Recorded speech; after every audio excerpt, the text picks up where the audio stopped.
course, what can we do from our position as architects or urbanists?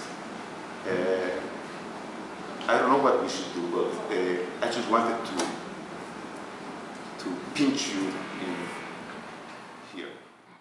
For instance, this gentleman, he's an expert on planning, and he has been occupying strategic planning positions.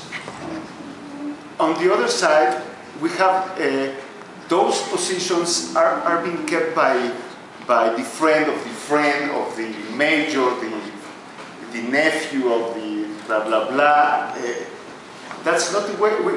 I mean, that's just one of many examples of what we should change to organize ourselves and learn to live together. But I was asking about the status of your plan in relation to the state of our plans of the Ciudad Futura, because I just saw. Okay, I'm going to give you an example. I saw the book and it's done. Okay, the book was not reviewed by the most important magazines of architecture in this country. Was not reviewed by those magazines because they said, sorry, I didn't publish it. I'm not going to mention, not a review that it was a bad book or a foolish book or expensive or the design. No, that was not mentioned. In a literary magazine there was a review, and they invited one of our architectural critics, a colleague of all of us, and she wrote about urbanism in Spain. So you can understand what does it means getting working in team or not. For instance, this is the second occasion that I'm invited to Universidad Iberoamericana to talk about urbanism. But the last time it was Architectural Association advertising their school, and I realized that we were not going to talk about urbanism. They were going to advertise their programs, and I was like a little guy there that they didn't want to talk about the project, and not in this occasion either. They wanted to learn about what's going on in Netherlands, which I think we have a lot of things to learn. But in all these 15 years that we've been screaming and publishing in newspapers, and we have 2 publications, 3 videos, beautiful drawings done by Gabriela as well, and there has not been in 15 years a gathering where colleagues want to know what other people are doing. Why we don't have a forum where everybody presents their ideas. We don't do that. No, there are ideas around. We know that they are, but there is not a gathering where we want to know about. Do you think that this might be aspect of this fact that nobody understands what a metropolis of 20 million people is? No, that's not the problem. I think it's... But the fact that you say that there is no focal point, or there is no... No, there is focal point, and are exactly the same problems in every city. You have to deal with territory, where is more convenient to build, here or here. Where is more convenient to have agriculture, here or there. And this land is not so good for agriculture, but it has good soil for building. So you're dealing with that. We have to deal with that. We have to deal with transportation and the way you do.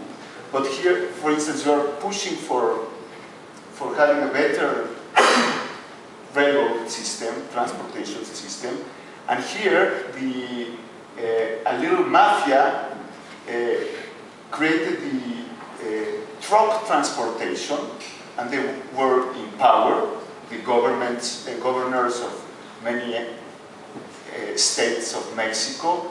So they destroyed the railroad because they have their own business to transport in the roads with their private trucks.